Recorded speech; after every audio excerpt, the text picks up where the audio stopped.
নমস্কার দর্শক বন্ধুরা, বং বার্তার 15তম এপিসোডের বাংলাটা যেন কি, বং বার্তার 15তম পর্বে আপনাদের সকলকে স্বাগতম। বং বার্তার এই পর্বে রয়েছে সুপারহিরো আর তার সাথে পপ কালচার থেকে অনেকগুলো নিউজ আর আপডেটস। হ্যালো জনতা, এই উইক অনেকগুলো নিউজ আছে, তো বেশি কথা না বলে চলো সোজা ভিডিওতে ছাপিয়ে পড়ি। সো ফার্স্ট, রিলিজেস, যেখানে এই উইক তেমন কোনো বড় রিলিজ নেই, বাট এর আগের উইক রিলিজ হয়েছিল ম্যাড ম্যাক্স ফিউরিওসা। তার রিভিউজ তো ভালোই ছিল, এরপরও বক্স অফিসে এখন ফিউরিওসা অবস্থা খুবই বাজে। তার সাথেই অ্যামাজন প্রাইমে রিলিজ করা হয়েছে কলকি মুভির একটা প্রিলুড সিরিজ ভুজ্জি অ্যান্ড ভৈরবা, যেখানে তারা এই মুভির সিনেম্যাটিক ইউনিভার্স কনফার্ম করে দিয়েছেন, যার নাম এখানে রাখা হয়েছে কলকি সিনেম্যাটিক ইউনিভার্স। এই সিরিজে এখনো পর্যন্ত দুটো এপিসোডই দেখানো হয়েছে, যেখানে এই ইউনিভার্স রিগার্ডিং আমাদের কিছু ইনফরমেশন প্রোভাইড করা হয়েছে। রিলিজের শেষ, এখন আপডেটস, যেখানে ফার্স্ট হচ্ছে মার্ভেল আপডেটস, যেখানে ফার্স্ট এন্ড ফরমোস্ট এখানে ডেডপুল এন্ড উলভারিনের রান টাইম কনফার্ম করে দেওয়া হয়েছে, যেটা হচ্ছে 2 ঘন্টা 7 মিনিট। এটা এখনো পর্যন্ত যে কোনো ডেডপুল মুভির জন্য লংগেস্ট রান টাইম বলা হচ্ছে। তারপর ডেডপুল এন্ড উলভারিন মুভি থেকে অনেকগুলো প্রমোশনাল আর্টস, অনেকগুলো পোস্টার্স এন্ড তার সাথে হিউজ জ্যাকম্যান আর রায়ান রেনল্ডসের অনেকগুলো ইন্টারভিউস রিলিজ করা হয়েছে। আর সাথে ডেডপুল এন্ড উলভারিন মুভি থেকে উলভারিনের একটা থিমড পপকর্ন বাকেটও রিলিজ করা হয়েছে, যেটাকে তোমরা পপকর্ন খাওয়ার সাথে সাথে অন্য কোনো কাজে ইউজ করতে পারো, লাইক সেক্স। তারপর এক্সমেন মুভিজের লাইভ অ্যাকশনের জন্য এখানে এজ রাইটার মাইকেল লেসলিকে কনফার্ম করা হয়েছে, যিনি এর আগে হাঙ্গার গেমসের যে প্রিকুয়েল মুভি ওইটার উপর এজ রাইটার কাজ করেছেন। তারপর ওয়ান্ডার সেক্স টয় মানে হোয়াইট ভিশন নিয়ে এমসিইউতে যেই সিরিজ প্ল্যান করা হচ্ছিল, এখন এর রিলিজ ডেটকে কিছুটা কনফার্ম করা হয়েছে, যেখানে বলা হচ্ছে এই সিরিজ আমরা মোস্ট প্রবাবলি 2026 এ দেখতে পাবো। এরপর থান্ডারবোল্টস মুভির একটা সিনপসিস রিলিজ করা হয়েছে, যার অ্যাকর্ডিং থান্ডারবোল্টস টিমকে এখানে একটা মিশনে পাঠানো হবে, যেটা অ্যালিজেডলি একটা সুইসাইড মিশন। আর ওই মিশনে গিয়ে তারা ইন্টারেস্টিং কিছু একটা দেখতে পাবে। আমি তোমাদের একটা ছোট্ট হিন্ট দিচ্ছি, ওইটা কি হতে পারে। এর নামের শেষে ওয়াই আছে, তাই বলে প্যান্টি নয়। তারপর অ্যাক্টর জিয়ানকার্লো এসপোসিতো এমসিইউতে নিজের রোল নিয়ে এটা বলেছেন যে এটা একটা সারপ্রাইজ, আর ফ্যানদের কোনো ধারণাই নেই যে এই রোলটা কি হতে চলেছে। যেখানে ক্যাপ্টেন আমেরিকা 4 মুভিতে এই ক্যারেক্টারকে টিজ করা হবে বা এই ক্যারেক্টারকে দেখানো হবে, তারপর এই ক্যারেক্টার একটা প্রপার শো ফ্যান্স দেখতে পাবে। আর যখন ক্যাপ্টেন আমেরিকা নিয়ে কথা হচ্ছে, তখন পুরনো ক্যাপ্টেন আমেরিকা স্টিভ রজার্স নিয়ে একটা রিউমার উঠে আসছে, যার অ্যাকর্ডিং মার্ভেল এখানে একটা প্রজেক্ট প্ল্যান করছে, যার মধ্যে আমরা স্টিভ রজার্সকে একটা লাস্ট মিশনে দেখতে পাবো, যেখানে সে সব ইনফিনিটি স্টোনসকে নিজের জায়গায় রেখে আসছে। এরপর সিক্রেট ওয়ার্স নিয়ে একটা নিউজ, যেখানে বলা হচ্ছে যে সিক্রেট ওয়ার্সকে এখন দুটো পার্টি রিলিজ করা হবে, মানে যেমনটা ইনফিনিটি ওয়ার আর এন্ড গেম হয়েছিল।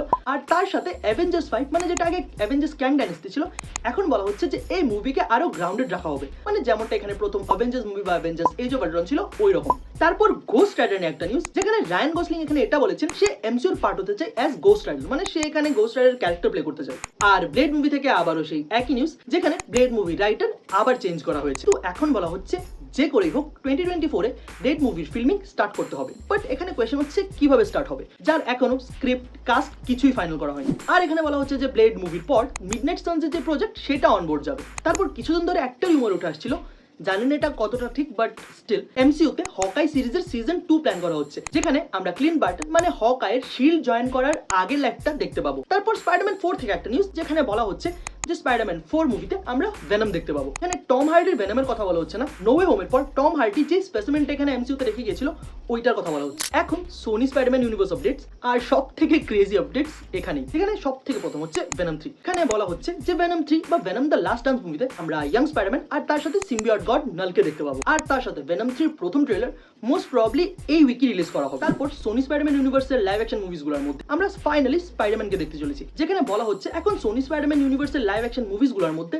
টোবি ম্যাগুয়ার আর সাথে অ্যান্ড্রু গারফিল্ডের স্পাইডারম্যানের ইনভলভমেন্ট দেখানো হবে। তার সাথে ক্রেভেন দ্য হান্টার মুভির রিলিজ ডেট এখানে কিছুটা কনফার্ম করে দেওয়া হয়েছে। ক্রেভেন দ্য হান্টার এই ইয়ার লাস্টের দিকে মানে ক্রিসমাস টাইমে রিলিজ করা হবে।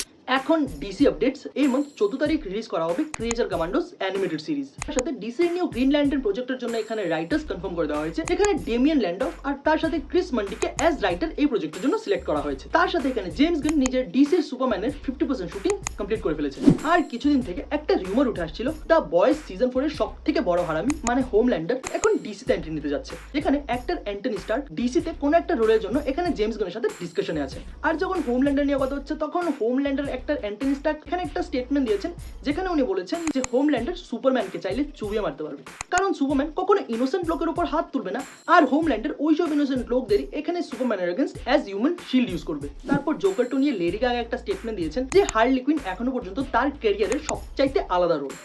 এন্ড লাস্টলি অন্য সব পপ কালচার আপডেট, যেখানে ফার্স্ট হচ্ছে ফাস্ট এন্ড ফিউরিয়াস থেকে। এখানে ভিন ডিজেল একটা স্টেটমেন্টে এটা বলেছেন যে ফাস্ট এন্ড ফিউরিয়াস এর নেক্সট সাগা মানে ফাস্ট এন্ড ফিউরিয়াস এর নেক্সট মুভিসগুলো আরো গ্রাউন্ডেড হতে চলেছে। তার সাথে ফাস্ট এক্স এর নেক্সট পার্ট থেকে এখানে ভিন ডিজেলের লুক রিভিল করা হয়েছে। তার সাথে মনস্টারভার্স থেকে একটা আপডেট যেখানে বলা হচ্ছে মোনার্ক দ্য লেগেসির সিজন 2 তে আমরা এখানে কংকে দেখতে পাবো। তারপর হাউস অফ দ্য ড্রাগনের সিজন 2 যেটার ফার্স্ট এপিসোড 16 জুন রিলিজ করা হবে। এখন এর রান টাইম এখানে কনফার্ম করে দেওয়া হয়েছে যেটা হচ্ছে approximately 65 minutes. Mission impossible death reckoning এর সেকেন্ড পার্ট যেটা 2025 এ রিলিজ হওয়ার কথা ছিল এখন এটা ডিলে হয়ে গেছে। তার সাথে আরডিজে আবারও নিজের একটা আইকনিক রোলে রিটার্ন করতে চলেছেন, বাট এটা আয়রন ম্যান না, এটা হবে শার্লক হোমস, যেখানে এটা শার্লক হোমসের ফেমাস ডিটেকটিভ হওয়ার আগে স্টোরির উপর ফোকাস করবে। তারপর ক্রিস হেমসওয়ার্থ মানে আমাদের থর আরো একটি ফেমাস মুভি ফ্র্যাঞ্চাইজির পার্ট হতে চলেছে, যেখানে বলা হচ্ছে এখন ক্রিস হেমসওয়ার্থ ট্রান্সফর্মার মুভি ইউনিভার্সকে জয়েন করতে চলেছেন। তারপর নাইভস আউট মুভির থার্ড পার্ট এখানে কনফার্ম করে দেওয়া হয়েছে, যার টাইটেল হচ্ছে এখানে ওয়েক আপ ডেডম্যান। আর সাথে এই মুভি থেকে একটা কাস্টিং আপডেট উঠে আসছে যে জেরেমি রেনার্সকে এই মুভিতে কাস্ট করা হয়েছে। শোগান যার ফার্স্ট সিজন হয়তো তোমরা কেউই দেখোনি, তো এর সিজন 2 তো কনফার্ম ছিলই, এখন এর সিজন 3 কেও কনফার্ম করে দেওয়া হয়েছে। সাথে উইচারের সিজন 4 থেকে এখানে লিয়াম হেমসওয়ার্থের লুক রিভিল করে দেওয়া হয়েছে। আর লাস্টলি এই উইক অনেকগুলো new teaser and trailer release করা হয়েছে, যার মধ্যে আছে মোয়ানা 2 অফিশিয়াল টিজার, বিটল জুসের অফিশিয়াল ট্রেলার, সাথে ব্র্যাড পিট আর জর্জ ক্লুনির একটা new body comedy the Wolfs এর ট্রেলার। সো এই ছিল এই উইকের কিছু নিউজ এন্ড আপডেটস। যদি আমি কিছু মিস করে থাকি দেন অবশ্যই কমেন্টে লিখে জানাও। যদি এই ভিডিও ভালো লাগে তাহলে লাইক করো, নিজের বন্ধুদের মধ্যে শেয়ার করো, আর সাথে এই ভিডিও শেষ পর্যন্ত দেখেছো সো ইউটিউব রেকর্ডিং উপরের এই ভিডিওগুলো তোমাদের অবশ্যই ভালো লাগবে, সো ডু চেক আউট। তার সাথে superheroes and in general pop culture নিয়ে এমন সব আপডেটস প্রত্যেক উইক রেগুলারলি বাংলায় দেখতে চাইলে এক্ষুনি সাবস্ক্রাইব করো। দেখা হচ্ছে next time, till then be safe, happy, bye. তোমার কোন কোন জায়গায় ব্যথা গো বান্ধবী Lalita? Come and fly away with me.